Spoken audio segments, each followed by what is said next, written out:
Well, welcome to our webinar today, and we appreciate you taking time out of your busy schedule to join us. We are noticing that we have some great opportunities to respond in the chat, and we want you to know that our focus today will be the content, but we will be responding to the chat after our webinar today. So thank you again. We're super excited to share information regarding the curriculum alignment to the science of reading. My name is Kathy Gazord Oliver, and I am the Sand Hills Early Literacy Consultant. And I'm joined today by Kelly Pratt from the Western region and Kelly Bendheim from the Northwest region. And they have some great news to share about the note catcher today. Thanks, Kathy. I'm so thrilled that we have the opportunity to share this presentation with you all today. We have more than 350 participants registered today, and while we won't be able to be very interactive during this presentation, we hope that you will leave with answers to your questions about why and how to select high-quality instructional materials and some resources to aid in the process. I did want to note that we have a PDF of this presentation and a note catcher for your use. Kelly will be dropping those into the chat for you. This webinar will also be recorded and it will be posted on the NCDPI Early Literacy website under the Science of Reading link. So we are so excited you have joined us today. And to honor your time, let's get started. So what is meant by high quality instructional materials, or HQIM? There are many definitions for high quality instructional materials. And for your reference, instructional materials refer to uh, literacy textbooks, curriculum, digital resources, and any other instructional content. Let's also define what is a core reading program. And to make sure we are all clear about what high quality instructional materials are and how these are described by the University of Oregon. A core reading program is the primary instructional tool that teachers use to teach children to learn to read and to ensure they reach reading levels that meet or exceed grade level standards. A core program should address the instructional needs of the majority of students in a respective school or district. Historically, core reading programs have been referred to as basal reading programs, and that they serve as the base for reading instruction. Adoption of a core does not imply that other materials and strategies are not used to provide a rich, comprehensive program of instruction. The core program, however, should serve as the primary reading program for the school, and the expectation is that all teachers within and between the primary grades will use the core program as the base for reading instruction. Such programs may or may not be commercial textbook series. So, to be considered high quality, the core reading program should not only align to the state standards, but should also align to the science of how the brain learns to read. And the simple view of reading, a theoretical model developed by Goff and Tunmer, emphasizes that in order to comprehend what is read, readers must have the ability to decode the words as well as comprehend the language of the text. High quality instructional materials for literacy should address both aspects of the simple view: word recognition, decoding, and language comprehension. So, why adopt a core reading program? Should we consider the science of reading and the research that has been done on how the brain learns to read? And does the core curriculum offer quality of instruction with a framework that is explicit and direct and aligns to grade level standards? And is it equitable and accessible for all students? And is it a time saver for our teachers, and that they feel comfortable with all of these pieces and not feel that Google or Pinterest offer a better alignment? So let's look at a first grade foundational reading standard in reading fluency, RF 1.5A. Read with sufficient accuracy and fluency to support comprehension. Read on level text with purpose and understanding. Now, our focus should always be on the student, but as you read this standard, Consider what teachers need to do to plan for this lesson. You might consider making a list of materials you need to gather to teach this standard effectively. So let's reflect on what you think is needed and how long do you think this would take? So let's brainstorm together. First, I need to know what my lesson will be, so I need to write the lesson. Then I need to find a first grade on level decodable text that contains the phonics patterns students have been taught. Next, I need to make sure I have enough copies for each student or half the class. Also, I need to make sure that the scope and sequence for the phonics instruction must align to the text. And finally, I need data in order to see if the majority of my class has mastered these phonics skills. This way, I know how much scaffolding my students need. Now, there's lots of planning and lots of time and possibly some uncertainty when left to do this work on my own. So why adopt a core curriculum? Because the importance of having a school-wide reading curriculum is well established by research. When every teacher chooses their own materials, the achievement and outcomes across a school or district will be drastically different. It also offers the quality of instruction. When teachers choose their own materials, research indicates that teachers tend to avoid parts of the content that they consider boring, or they avoid teaching essential skills because they may not know or understand the content themselves. And the framework for instruction and evaluation provides a district-wide or a school-wide framework for instruction as well as evaluation.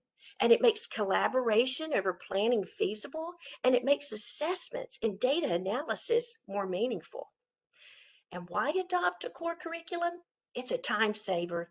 There's one thing that teachers never have enough of, and that's time. Time is the greatest commodity in education, and yet teachers' time is often spent searching Google or Pinterest for curriculum materials. RAND's 2017 analysis of the American Teacher Panel found that 96% of teachers use Google and 75% use Pinterest to find lessons and materials. This is hours of time spent by teachers trying to align materials and lessons to standards searching databases where the effectiveness of the lessons and materials is unknown.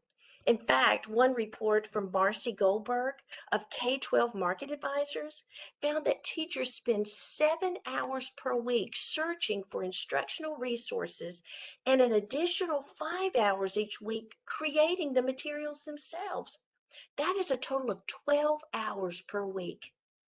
An aligned core reading curriculum provides teachers the tools they need to teach reading daily using systematic, explicit, and a cumulative approach within and across grade levels. Also, alignment to grade level standards. Even more staggering is the time spent searching for resources that may produce activities that have no research base or proven effectiveness. When teachers are providing students with full-time instruction while simultaneously trying to create an entire curriculum for those same students, it is no wonder that alignment to standards, adequate background knowledge, and rigorous instructional design are difficult to maintain. This is a heavy burden for the teacher to carry alone and not their responsibility to do so. Not surprisingly, there are very real consequences. In a recent report, it was discovered that students are graduating, but many lack skills to be successful in college or their career. The Opportunity Myth by the New Teacher Project, or TNPT, found that students succeeded on 71% of the assignments they were given. However, only 17% of those exact same assignments met grade level standards. This means students can do the work they are given, but the work they are given isn't often meeting grade level standards. Students do not have the opportunity to show that they can meet grade level expectations. And the same study found that for students missing knowledge or skills, Access to grade level tasks increased performance by as much as 7.3 more months of learning.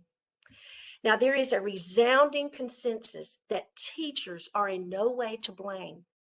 According to the National Council on Teacher Quality, the four pillars to reading success, teachers should not be expected to implement their own approach to teaching reading.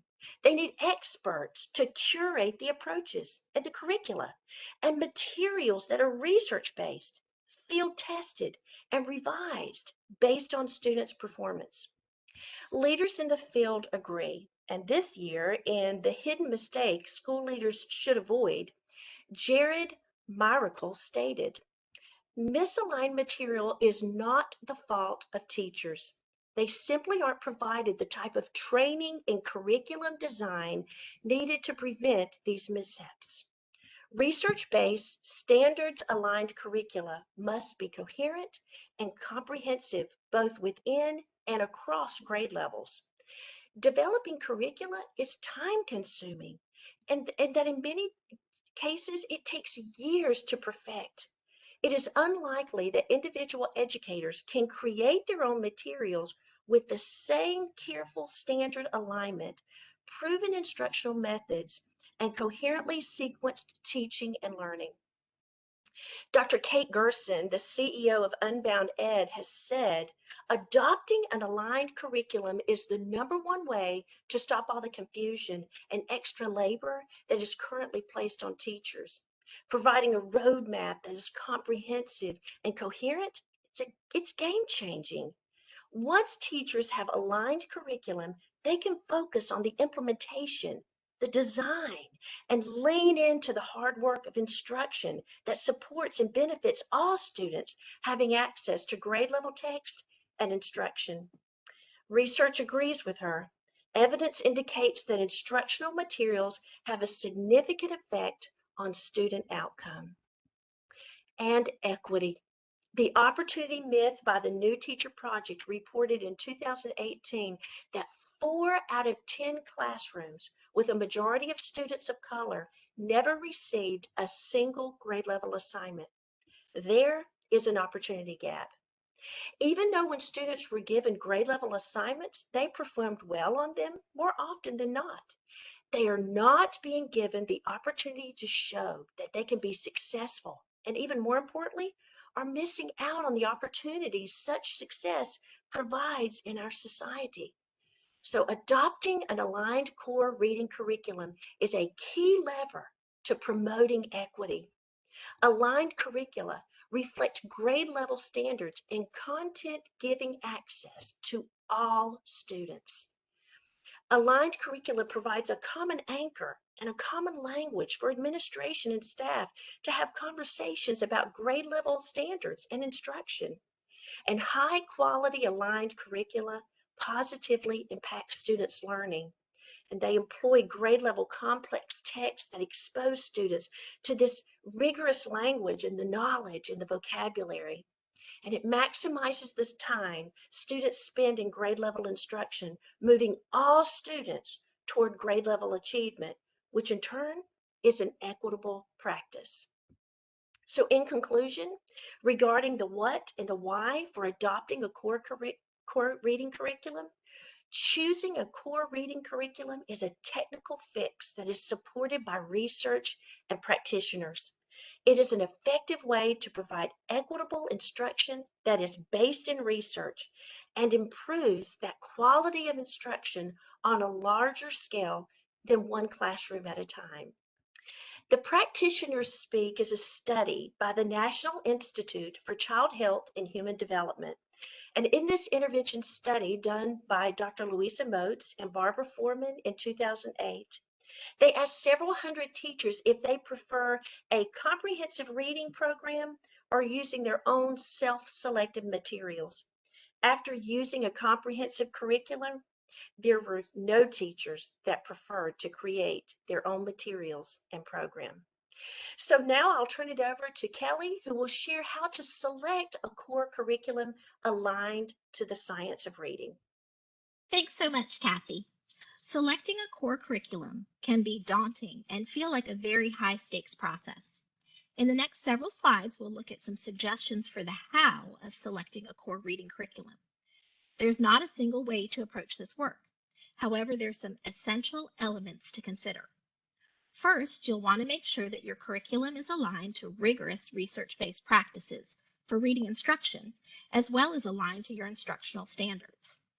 It's important that the materials that you choose are user-friendly for implementation in the classroom.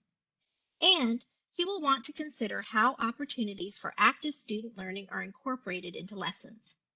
Ideally, you would be looking for a comprehensive program that includes the 5 components of reading instruction: phonemic awareness, phonics, fluency, vocabulary, and comprehension, as well as providing opportunities to foster writing and the development of academic language.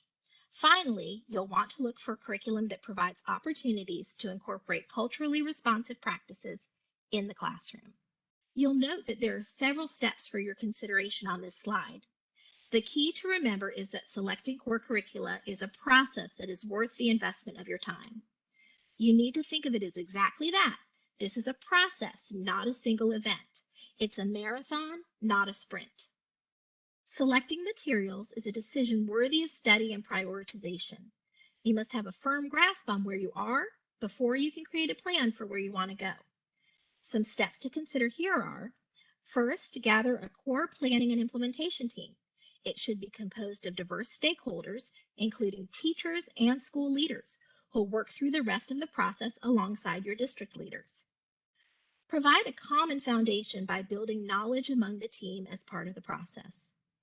Engage the committee in professional learning experiences to ensure their work is grounded in a shared understanding of why materials matter and an understanding of content-specific characteristics of instructional materials. Make sure that the team is in agreement when investigating high-quality instructional materials. Start by establishing a common definition of high quality within your team. Next, analyze your current status. Where are you now? What's working and what's not? Answer those questions by considering data, including student achievement data, classroom observations, teacher experience and feedback, etc. Additionally, districts may have different procedures and protocols for curriculum adoption, so make sure that you familiarize yourself with the expectations of your district. Anytime you embark on a new adventure, it helps to have a vision of your anticipated destination. You can establish an instructional vision for the content area of your adoption to guide the process. An instructional vision describes the district's instructional aspirations and articulates what teaching and learning looks like in the content area. Being able to share that instructional vision is foundational in creating buy-in, ownership, and investment. Once you've created a plan, articulate it well and stick with it. Finally, foster a sense of urgency in order to advance this work to equip teachers with high-quality materials and to ultimately improve student learning outcomes. Take the time to plan ahead by considering the personnel and initiatives in your district. It's critical that the voice of your teachers are included in this process.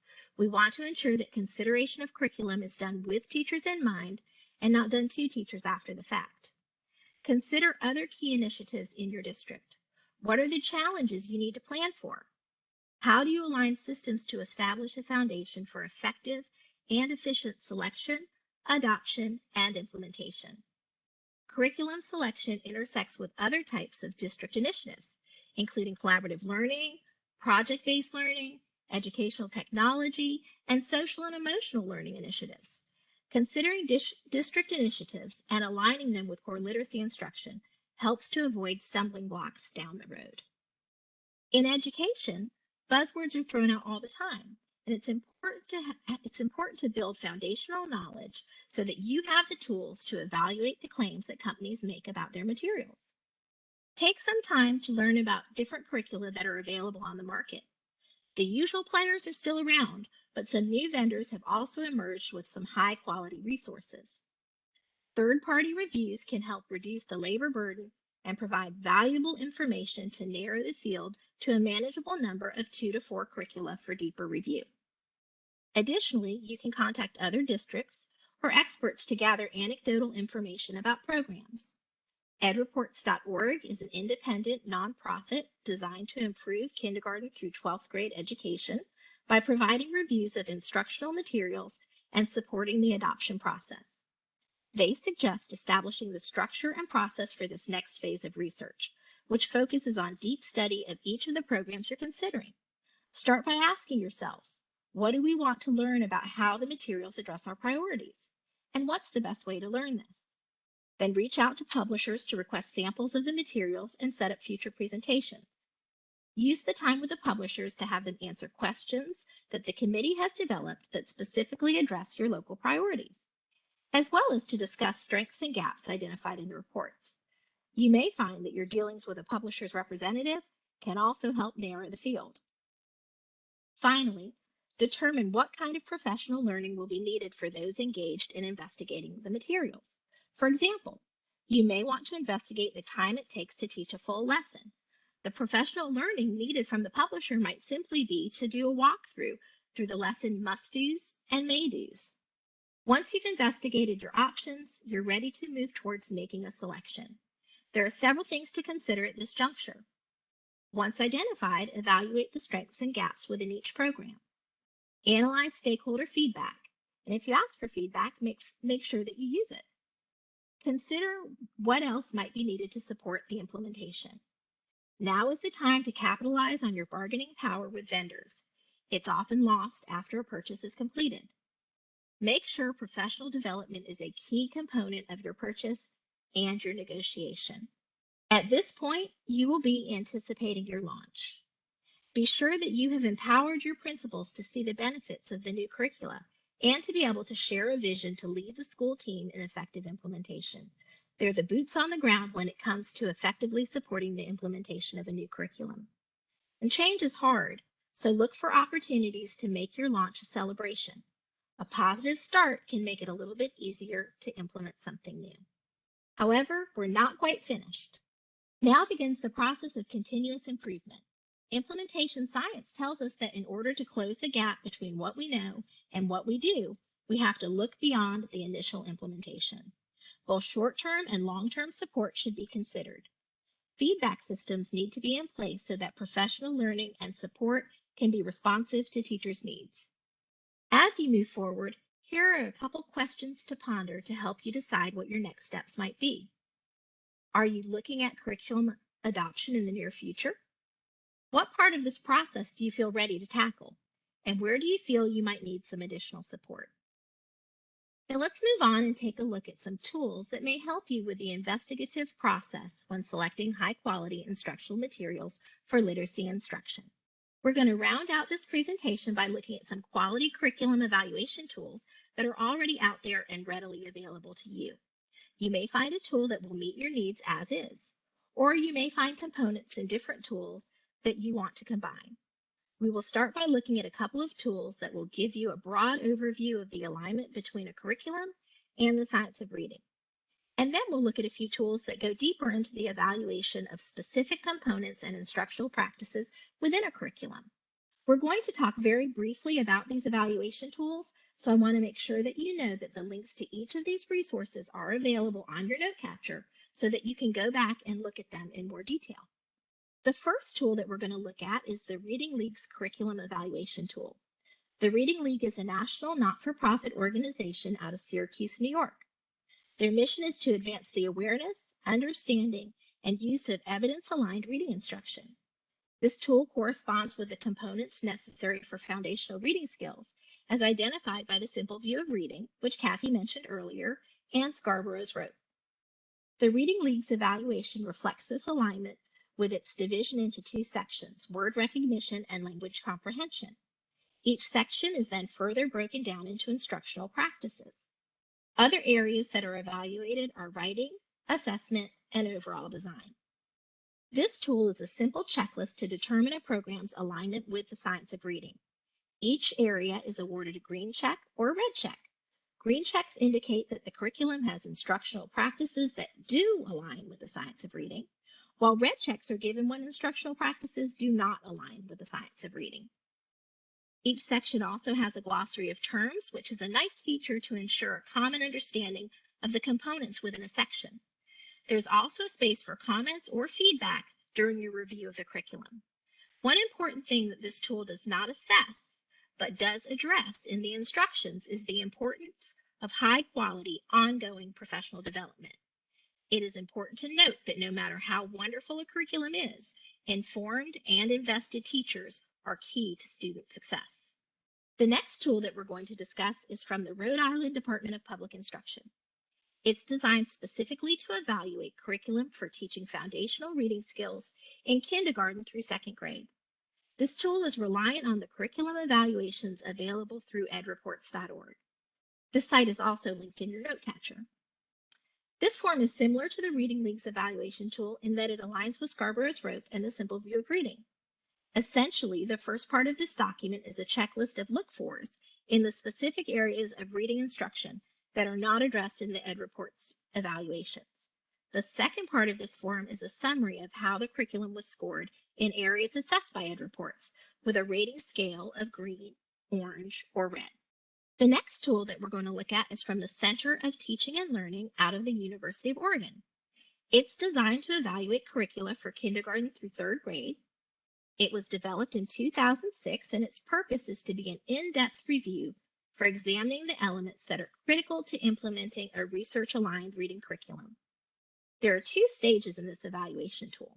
Stage 1 touches on establishing efficacy through a review of previous research about the program and alignment with reading research. This leads to a detailed review in Stage 2. Unlike the previous evaluation tools that we looked at, this one is divided by grade level and reading dimension. Evaluative criteria is measured as consistently meets or exceeds, partially meets or exceeds, or does not meet criteria. Another difference that we see in this tool is that it's designed to take a deeper look at the scope and sequence, lessons, and development of skills throughout a program. The REL rubric for evaluating materials includes a rubric for kindergarten through second grade and a rubric for third through fifth grade. The evaluation criteria is scored on a scale from 1 to 5, with 1 indicating not met at all and 5 indicating the criteria is completely met.